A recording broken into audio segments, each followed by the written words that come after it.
My name is Diana. Growing up, I was the princess of a castle I barely understood.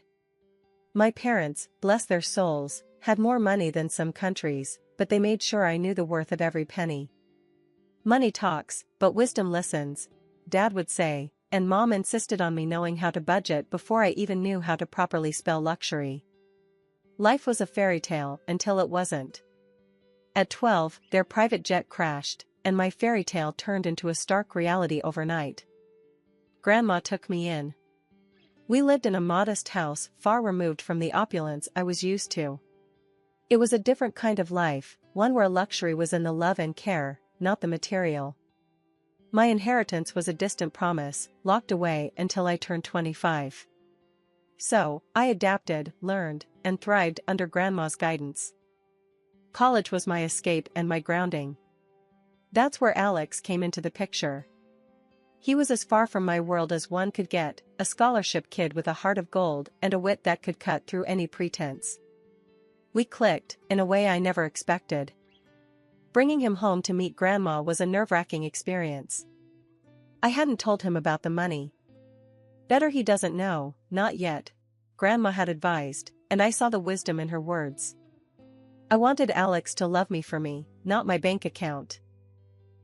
Grandma, this is Alex. I introduced them, my stomach in knots. Nice to meet you, ma'am, Alex said, extending a hand that Grandma shook warmly. Sit, sit, Grandma gestured, her eyes twinkling as she took in Alex's nervous posture. You're the young man who's stolen my granddaughter's heart. Alex blushed, a sheepish grin spreading across his face. I guess you could say that, ma'am. We sat down, and the conversation flowed more easily than I dared hope. Grandma shared stories of my parents, of me as a child, stories that made Alex laugh and look at me with a warmth that made my heart swell. You've got a good one here, Grandma said, nodding towards me but looking at Alex. Takes after her mother, strong and kind. But don't you let her fool you, she's got a bit of mischief in her too. I can see that, Alex chuckled, squeezing my hand under the table. The evening went on, filled with laughter and shared stories. Alex fit into our world like he was always meant to be there. As he helped Grandma with the dishes afterward, I knew I had made the right choice in bringing him into this part of my life. Walking him out later, Alex turned to me, a serious look on his face. Your grandma's amazing, you know? And hearing about your parents, your life. I feel like I understand you more. I nodded, feeling a lump form in my throat. I'm glad, Alex. There's a lot to me, more than meets the eye, I guess. He smiled, pulling me into a hug. I'm here for all of it, every layer. Doesn't matter what's in your bank account. It's you I care about. I hugged him back, tighter than I ever had before. In that moment, I knew I could trust him, but I also knew the weight of the secret I was keeping. It was a delicate balance, one I hoped wouldn't tip and spill over. The ride to Alex's parents' house was a quiet one, filled with the kind of silence that's too thick to cut through. I could tell Alex was nervous, his hands gripping the steering wheel tighter than usual. You sure you're ready for this? I asked, trying to break the ice. Yeah, my mom can be a bit much. Don't take anything she says to heart, okay? Alex's attempt at a reassuring smile didn't quite reach his eyes. The house loomed ahead, grand and imposing. As we pulled up, my stomach twisted into knots. This was it, no turning back now. We were barely through the door when Alex's mom, Gloria, made her entrance. Her eyes landed on me like two laser beams, sizing me up in a way that made my skin crawl. So, this is the girl you've been hiding, she said, her voice as cold as the marble floors. Mom, this is... Alex began, but Gloria waved him off. I know who she is. Come, let's sit. I prepared some tea. Her command was not to be ignored, leading us into a living room that felt more like a showroom. The tea was served, and Gloria wasted no time. I hear you were raised by your grandmother. Must have been quite the humble upbringing, she said, the word humble sounding more like an insult. I clenched my jaw, fighting to keep my cool. It was. My grandma taught me a lot about life. Important stuff, not just fluff. Gloria's lips twitched in a smirk. I see. And your parents? Gone too soon, I heard. Tragic, really. How does one cope without the proper guidance? Alex jumped in, clearly uncomfortable. Mom, that's enough. Let's not. No, it's okay, Alex. I interrupted, feeling a surge of defiance. Yeah, my folks are gone, and yeah, it was tough. But I got through it. Made me who I am. Gloria sipped her tea, her gaze never wavering. Interesting. And what about your future, dear? Any plans, or are you just riding along on my son's coattails? That stung. I took a deep breath, reminding myself why I was here. I've got plans. Big ones. And I don't need to ride on anyone's coattails to make them happen. The air was thick with tension. Alex, bless him, tried to change the subject. Mom, let's not do this, okay? We're here to enjoy each other's company. Gloria set down her teacup, a calculated move. I'm merely trying to understand the woman my son has chosen. You can't fault a mother for caring about her child's future. The back and forth felt endless, a verbal tug-of-war where no one was winning. Just when I thought I couldn't take any more, Alex's sister, Lily, made her entrance. Her eyes were curious, but held an edge of judgment that matched her mother's. So, you're the famous girlfriend. Heard a lot about you. Not all good, I might add, Lily said, her voice dripping with disdain. I was about to snap back when Alex stood up. That's enough, both of you. We came here in good faith, to share a part of our lives with you. If that's not something you can respect, then maybe we should leave. The rest of the visit was awkward, to say the least. Conversations felt forced, every laugh a little too loud. But Alex held my hand under the table, a silent promise that we were in this together. As we left, I couldn't help but feel a mix of relief and frustration. I'm sorry about that, Alex said once we were in the car. They can be a bit intense.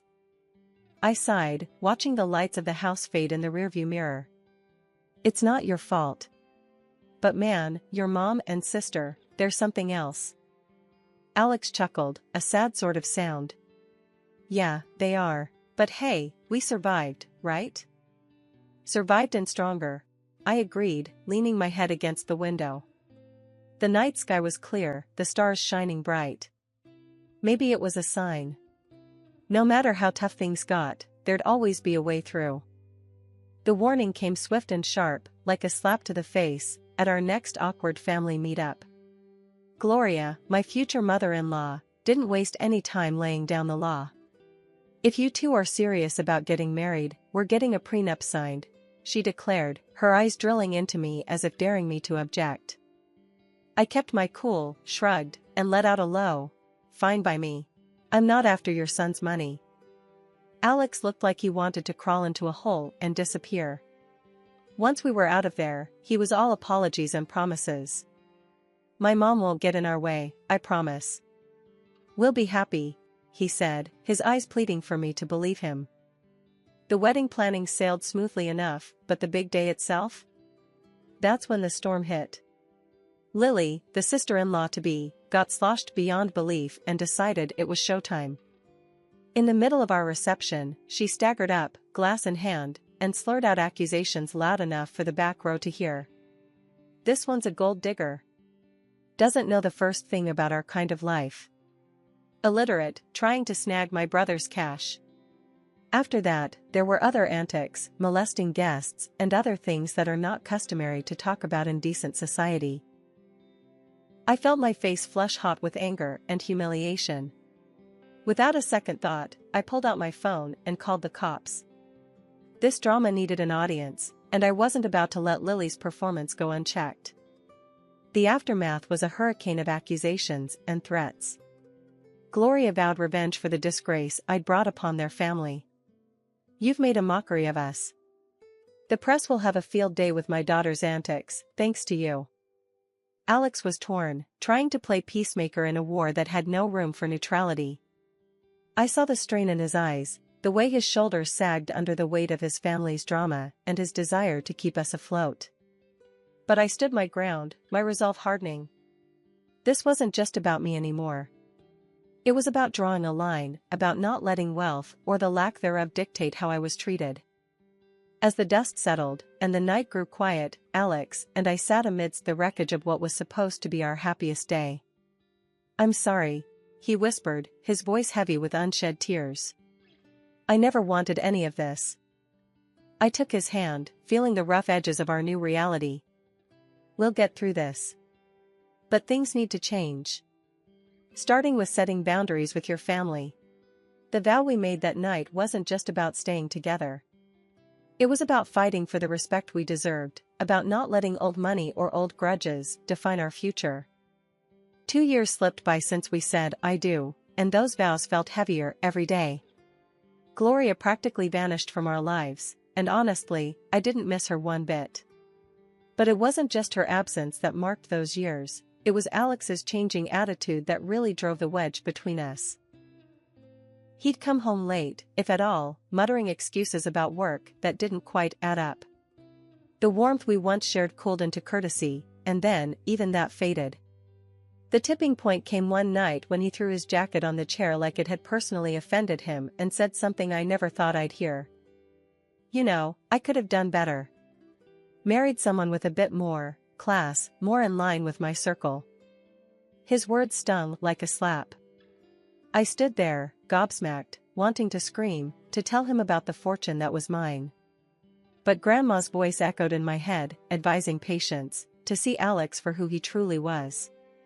So, I swallowed the truth and the hurt, biting back tears. I thought maybe, just maybe, if we had a child, it might bridge the gap between us, remind him of the love that brought us together. "Alex, don't you think it's time we thought about having a baby? It could bring us closer," I ventured one evening, hoping to spark something of the man I fell in love with. His reaction was like a cold shower. "A baby? Now?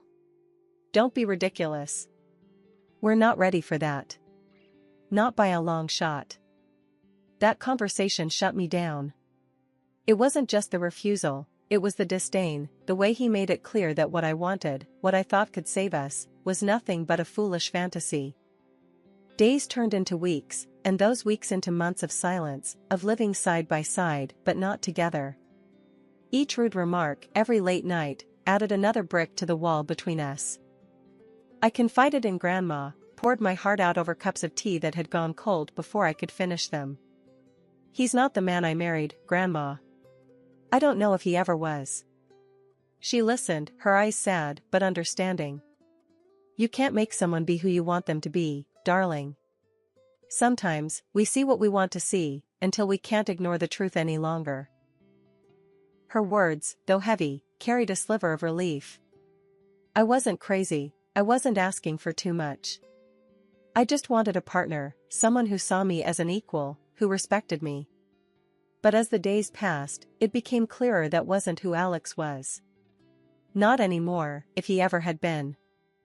The idea of leaving crossed my mind more times than I cared to admit.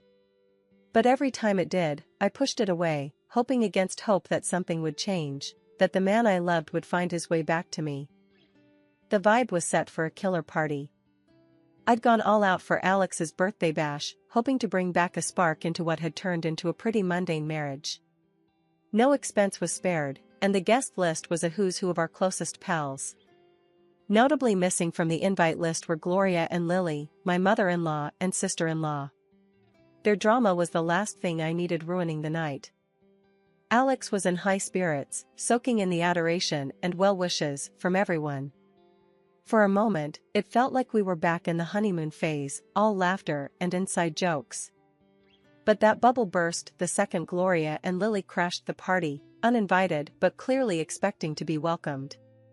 Turns out, Alex had gone behind my back and invited them, hoping to avoid any family fallout. Their presence turned the atmosphere tense.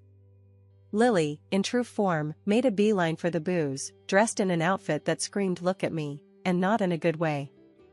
Gloria's snide remarks flew under the radar, each one a veiled jab at me or our marriage. As the night wore on, Lily's antics escalated. Fueled by champagne and a need to be the center of attention, she started a rant about me not fitting into their family, how I was unworthy of their name. It was a mess, and Alex was nowhere to be found, too busy playing the good son to notice the circus unfolding. The climax of the evening was when Lily, a few sheets to the wind, decided to air out some dirty laundry. Waving around some documents, she slurred out insults, each word a knife. The spectacle ended with her stumbling into the pool, documents flying everywhere. I rushed over, more out of curiosity than concern, and gathered the scattered papers. My heart sank as I pieced together what they were. Divorce papers. Signed. By Alex. It was like a punch to the gut, each signature a betrayal. I stood there, numb, as the reality of the situation washed over me. My husband, the man I had vowed to spend my life with, had decided our journey was over without so much as a word to me. The party around me faded into a blur as I clutched the documents, Alex's signature glaring up at me, confirming what I didn't want to believe.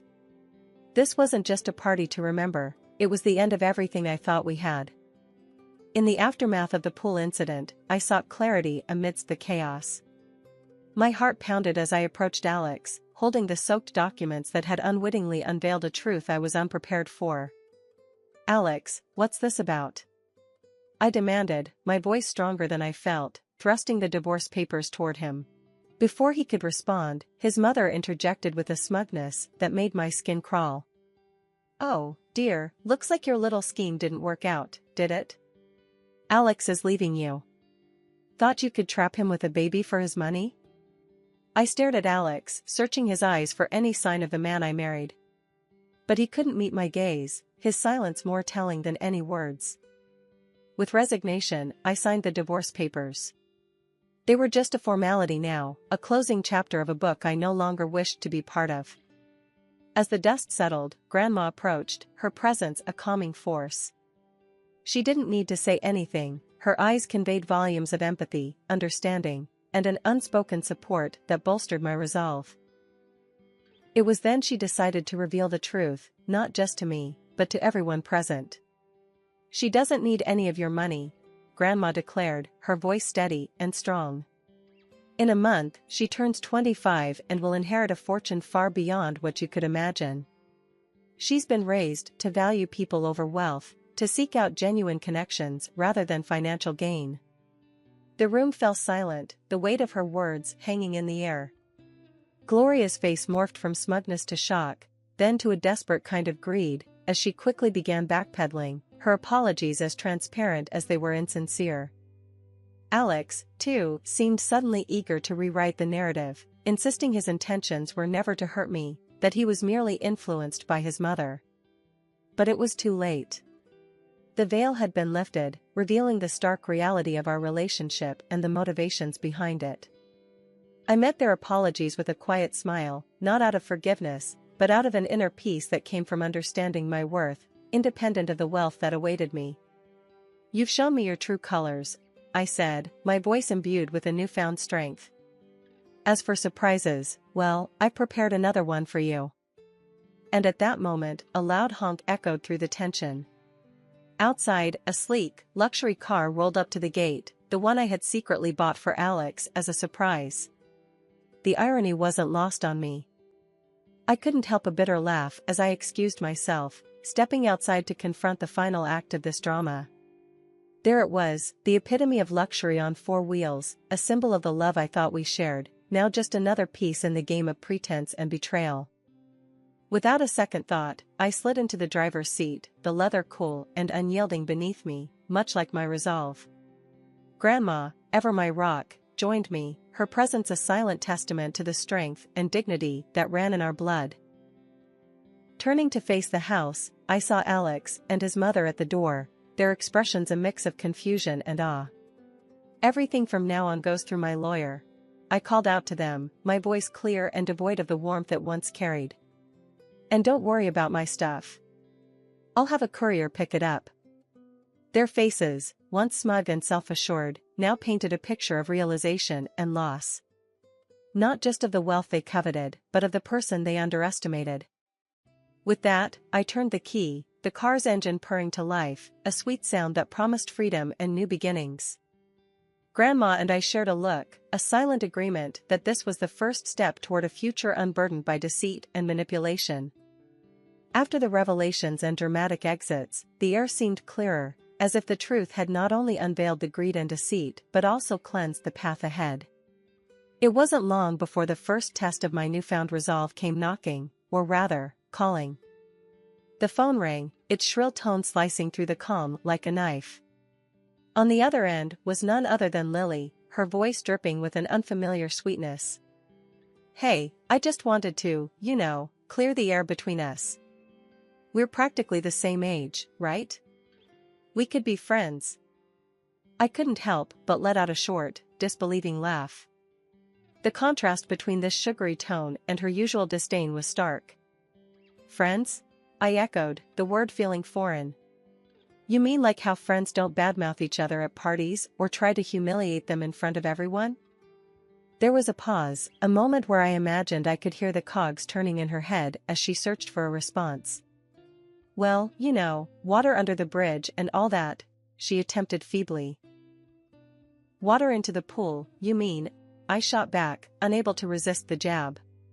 The silence that followed was telling. It was clear that my refusal to play along had derailed her plans. "Fine, be that way," she snapped, her veneer of niceness crumbling away. "You'll regret this." I hung up, feeling a mix of amusement and sadness. It was a stark reminder of the facades people wear and the lengths they'll go to when faced with the consequences of their actions. The temptation to retaliate was there, a nagging thought in the back of my mind. I posted a video on social media of her falling into the pool. It went viral like wildfire. Within an hour, 1,000 people had liked it. My sister-in-law was internet famous. She tried to call me, demanding I take it down, but I just blocked her. I'm done with her fake sweetness and her nasty attitude. A week after that, my phone rang with a number I knew all too well.